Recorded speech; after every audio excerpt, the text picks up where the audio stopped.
नमस्ते दोस्तों, स्वागत है आपका रॉबलिस चेस क्लब में। तो आज मैं आपको कारोकान डिफेंस के एडवांस वेरिएशन में क्वीन B6 का मूव बताने वाला हूँ। पिछले वीडियो में मैंने आपको पॉन C5 का मूव बता दिया था।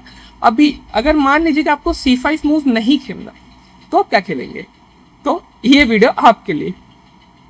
सो हम स्टार्ट करते हैं। ये है E4, C6, D4, D5, pawn to E5 advance variation. और जैसे कि मैंने आपको कहा था कि हमको C5 नहीं खेलना है तो बिशप F5 भी ट्राई कर सकते हैं। ये वेरिएशन, ये वाला मूव मैंने आपको शॉर्ट वेरिएशन में भी बताया था। तो शॉर्ट वेरिएशन स्टार्ट होता है नाइट टू F3 से, लेकिन यहाँ पर वाइट नाइट F3 ना खेलकर खेलता है नाइट टू C3। और इसमें दो वेरिएशंस आते हैं, स्पेशली जो है फ्यूचर में G4 आ सकता है, वो सबसे टॉप वेरिएशन होता है। और दूसरा F4 खेल के भी खेल सकते हैं, लेकिन F4 जो है वो इतना डेंजर नहीं होता, वो सेफ होता है, आप खेल सकते हैं इजीली। ठीक है, नॉर्मली उसको आप खेला जा सकता है। जो चैलेंजिंग जो है वो G4 को लेकर होता है। लेकिन यहाँ पर ब्लैक जो है वो G4 का मूव तब आएगा जब ब्लैक यहाँ पर खेलेगा E6, क्योंकि G4 खेलने के बाद E6 जैसी आ गया, उसके बाद अगर G4 खेलेंगे तो इस बिशप के पास ज्यादा जाने के लिए जगह नहीं है, ऑप्शन नहीं है उसके पास। लेकिन अगर E6 नहीं खेला रहेगा तो, और अगर G4 खेलते तो वो बिशप पीछे भी खेल सकता है। ठीक है, आप एक गेम देख सकते हैं, Vladimir Kramnik versus Peter Leko and world championship, I think 2006 में वो गेम खेला गया था। और पीटर लेको ने ना मूव नहीं खेला था, मतलब उसमें क्या आया था F4 और फिर G4। तो उसमें बेस्ट मूव है बिशप टू D7, क्योंकि उसका वो जो डायगोनल जो है वो ओपन। तो जब तक अगर आप वाइट से खेल रहे हैं, जब तक E6 नहीं आता तब तक G4 मत प्ले कीजिए। ठीक है, तो यहाँ पर ब्लैक खेलता है क्वीन टू B6। ये मूव थोड़ा सा अटपटा सा तो लगता है, ठीक है, लेकिन खेल सकते हैं। हो सकता है आपका ओपोनेंट प्रिपेयर ना हो। तो यहाँ पर अगर G4 खेला तो जैसे कि मैंने आपको बताया, G4 के बाद बेस्ट मूव बिशप G6 नहीं है, बेस्ट मूव आप बिशप D7 खेलेंगे। तो इसके लिए बहुत से प्लेयर्स होते हैं वो अवॉइड करते हैं, और यहाँ पर वो लोग मूव खेलते हैं बिशप टू D3। अब यहाँ पर अब दो ऑप्शंस आ जाते हैं, या तो मैं बिशप से टेक्स करूंगा, बिशप टेक्स D3, या फिर मैं यहाँ पर खेलूंगा क्वीन टेक्स D4। मैं आपको दोनों बताता हूँ। सबसे पहले हम देखते हैं क्वीन टेक्स D4। क्यों? फ्री में पॉन मिल रहा है, पहले यही वाला देख लेते हैं। अब इस पोजीशन में अगर व्हाइट ने अगर खेला बिशप टेक्स F5, ठीक है, तो आपका ऐसा लगता है कि अरे मेरा बिशप चला गया। कोई बात नहीं, टेक्स ये आया चेक, और आपका बिशप भी जो है रिकवर हो जाएगा। यहाँ पर व्हाइट खेलेगा बिशप पीछे, क्योंकि अभी क्वीन से आप टेक्स नहीं कर सकते, नाइट है यहाँ पे। तो यहाँ पर आपको पॉन टेक्स करना पड़ेगा। इससे क्या हो गया कि आपका पॉन स्ट्रक्चर थोड़ा सा कॉम्प्रोमाइज हो गया, क्योंकि यहाँ पे डबल पॉन्स आ गए तो थोड़ा सा कॉम्प्रोमाइज हो गया बस। और क्वीन का जो फाइल है वो भी बंद हो गया इस वजह से। लेकिन व्हाइट ऐसा करेगा नहीं, व्हाइट खेलेगा यहाँ पर नाइट टू F3। आपके क्वीन पर अटैक है। अब क्वीन को जाने के लिए एक ही स्क्वायर है, वो है क्वीन टू G4। अब एक और मूव आता है H3। पॉन लिया है ना, पॉन फ्री में मिला है ना, तो थोड़ा सा अटैक आपको अब झेलना पड़ेगा। अब H3 के बाद बस ये G2 आपको कैप्चर नहीं करता, लालच बुरी वाला। देखिए, जब भी मैं अपने बच्चों को सिखाता हूँ ना, मैं एक ही चीज में कहता हूँ, चेस में दो चीज आपको याद रखनी है। Don't try to be too much greedy and don't try to be too much passive. दो चीज है, ग्रीड करो कि फ्री में पीस मिल रहा मारो, लेकिन ज्यादा भी नहीं। एक पॉन मिल गया, दूसरा पॉन, तीसरा पॉन, इतना भी मत करो। ठीक है, अब मैं बताता हूं क्यों। ये कैप्चर किया आपने, अब यहाँ पे प्रॉब्लम होती है स्टार्ट। यहाँ पर वो खेलेगा रुक टू G1, क्वीन पर अटैक है, आप रुक को कैप्चर नहीं कर सकते क्योंकि नाइट का प्रोटेक्शन है। अब फोर्स मूव आ गया क्वीन टेक्स H3। फिर यहाँ पर ये नाइट भी प्रोटेक्टेड है क्वीन से, तो आप नाइट को भी नहीं मार सकते। यहाँ पर आएगा बिशप टू F1। अब आप सोचते हैं कि ना मैं इसको डिस्ट्रैक्ट कर देता हूं, कि अगर मैंने बिशप टेक्स C2 खेला और अगर एक क्वीन चली गई तो मेरे को ये नाइट मिल जाएगा फ्री में। और यहां पर ही आता है बिशप टेक्स C2। अब इस पोजीशन पे बिशप टेक C2 खेलने के बाद वो बिशप मारेगा नहीं आपका, क्योंकि उसको पता है फिर मेरी नाइट चली जाएगी। वो खेलेगा क्वीन बैक इधर, फिर आपको ऑफकोर्स खेलना ही पड़ेगा क्वीन टू H5, रुक टू G5, फिर से अटैक है, बिशप उसको प्रोटेक्ट कर रहा है, सब प्रोटेक्ट कर रहे हैं उसको। H1 एक ही ऑप्शन है आपके पास, क्वीन टू H1 खेलने का, क्योंकि अगर आपने यहाँ पर खेला क्वीन टू H6, ठीक है, अगर आपने खेला क्वीन टू H6 फिर यहाँ पे ये बिशप कैप्चर हो जाएगा आपका, ये कैप्चर कि अभी अगर तुमने अगर मारा फिर भी मुझे नाइट मिलेगा, और यहाँ पे वो कैप्चर कर लिएगा। कैप्चर करने के बाद क्वीन टेक्स F3 आप कैप्चर करेंगे और बिशप टू G2 आपका क्वीन ट्रैप हो गया। तो इसकी वजह से ज्यादा लालच नहीं करनी, ठीक है, एक पीस मिला है ना, एक पॉन मिला है ना फ्री में, तो चुपचाप से मारना नहीं है उसको। आप यहाँ पे क्या खेल सकते हो, इसको कैप्चर नहीं करना, आप यहाँ पे खेल सकते हो क्वीन टू H5, मारो। अब यहाँ पे G4 खेलने के बाद आप बिशप से कैप्चर कर सकते हो, क्योंकि पॉन टेक्स के बाद ये पिन है, वो G4 नहीं खेल सकता, आपको डबल अटैक नहीं आएगा आपको, ठीक है। देखिए क्वीन टू H5, तो आपको डबल अटैक नहीं आ सकता, तो यहाँ पर वो खेलेगा कैसलिंग। कैसलिंग के बाद अब आप क्या खेलेंगे, अब यहाँ पर आप कुछ चीज़ आप खेल सकते हैं। सबसे पहले तो बिशप टेक्स D3, ये आप कैप्चर कर लीजिए। ये आप एक ऑप्शन खेल सकते हैं कि बिशप टेक्स आ गया, तो यहाँ पे अभी वो क्वीन से टेक्स खेले या पॉन से टेक्स खेले, किसी से भी टेक्स खेले, आप यहाँ पे खेलेंगे पॉन A6, ठीक है। और दूसरा एक मूव है, यहां पर आप खेल सकते हैं नाइट टू D7, ये एक और एक मूव खेल सकते हैं यहाँ पर। ये थोड़ा सा ट्रिकी हो जाता है, क्योंकि अभी वो बिशप टेक्स करेगा, फिर क्वीन से टेक्स और रुक टू E1, ये थोड़ा सा ट्रिकी हो जाता है।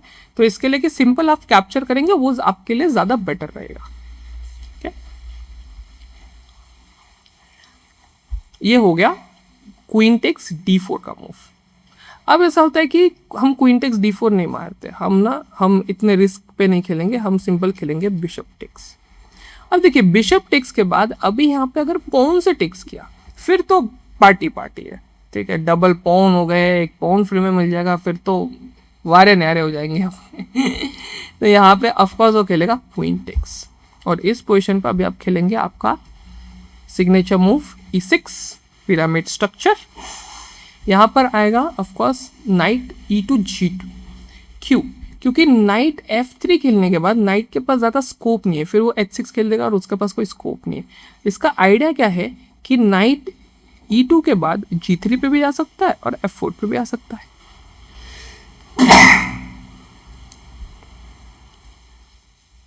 इस वजह से नाइट E2 G2 आप खेलेंगे ऑफकोर्स नाइट टू D5, क्योंकि आपका पॉइंट क्या है कि मुझे C5 खेलना है, मुझे कैसल।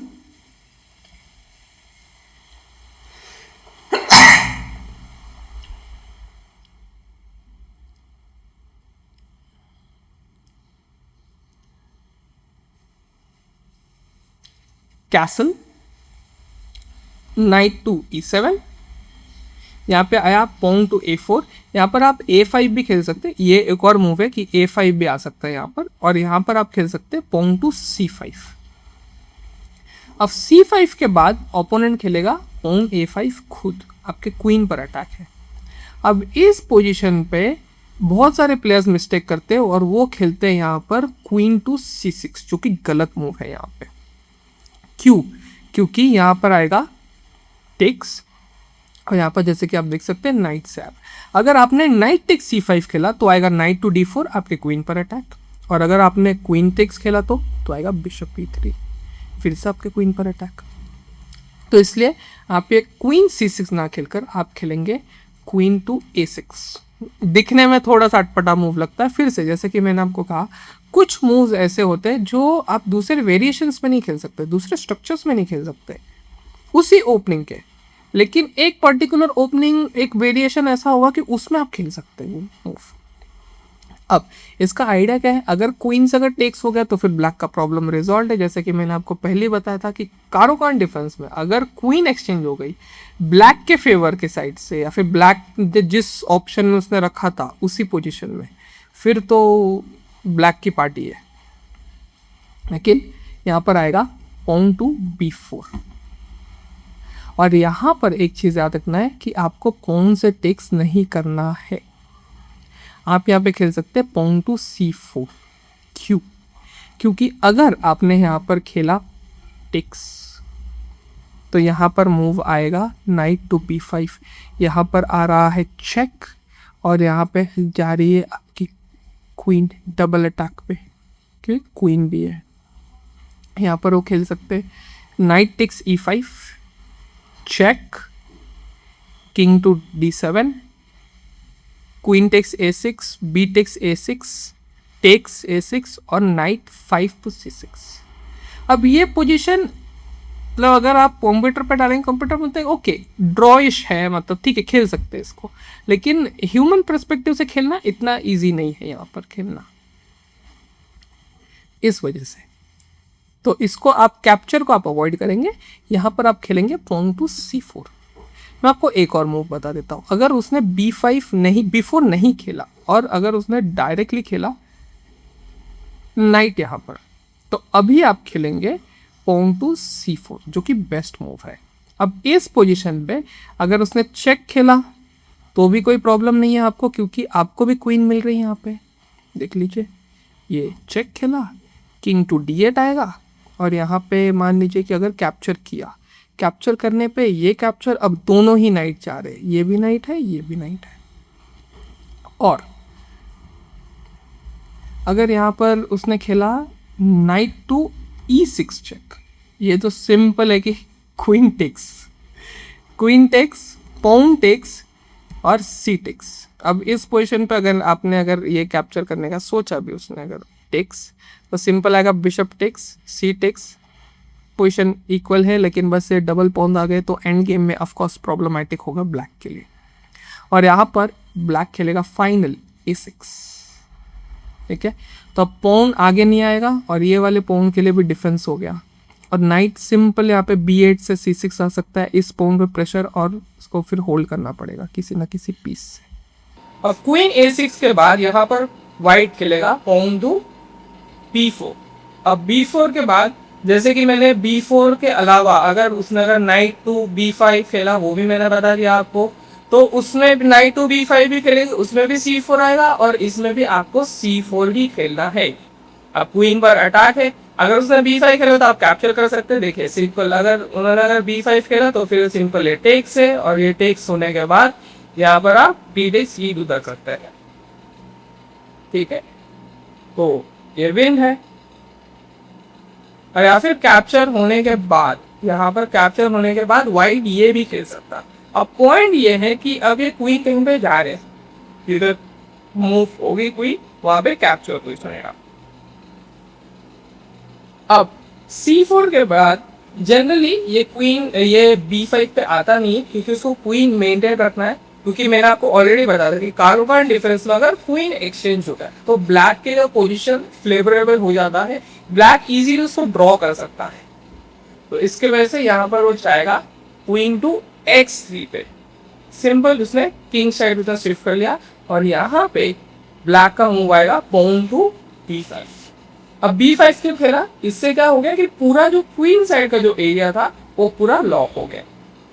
अब यहाँ पे एक और वेरिएशन है, अब मुझे नहीं लगता कि ओपोनेंट आपका खेलेगा, मे बी, क्योंकि जनरली यहाँ पे अगर टॉप रिकमेंडेड अगर आप मूव अगर देखेंगे तो यहाँ पर आता है नाइट टू d1। लेकिन अगर कोई बहुत उसने पोजीशन को एनालाइज किया है, ये किया, तो वो खेलेगा इस पोजीशन पे ये कैप्चर, वो रुक सैक्रिफाइस करेगा। तो यहाँ पे आपको खेलना है एक्चुअली क्वीन टेक्स b6, ठीक है। लेकिन अगर मान लीजिए कि आपने ये कैप्चर किया तो ऑफकोर्स ये पोजीशन वाइट के लिए प्लस है, लेकिन ये खेलना बहुत डिफिकल्ट है वाइट प्लेयर के लिए, और स्पेशली अगर क्लासिकल गेम खेल रहा है तो भी खेल सकता है, लेकिन रैपिड में और ब्लिट्स में तो आई डोंट थिंक सो, क्योंकि देखिए फिर आता है B7, आप वो अटैक करेगा।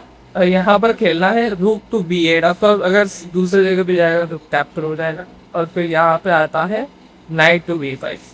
सो ऑफकोर्स ये गेम ऐसा नहीं है कि इमीडिएटली विन है वाइट के लिए, लेकिन वो एक प्लस है, वो रूक सैक्रिफाइस देके। लेकिन हाँ, उसको अगर प्लेयर ने एनालाइज किया है, अगर आप GM के साथ खेल रहे तो ऑफकोर्स, अदरवाइज मुझे तो नहीं लगता। तो बस आज के लिए बस इतना ही। Thank you so much for joining.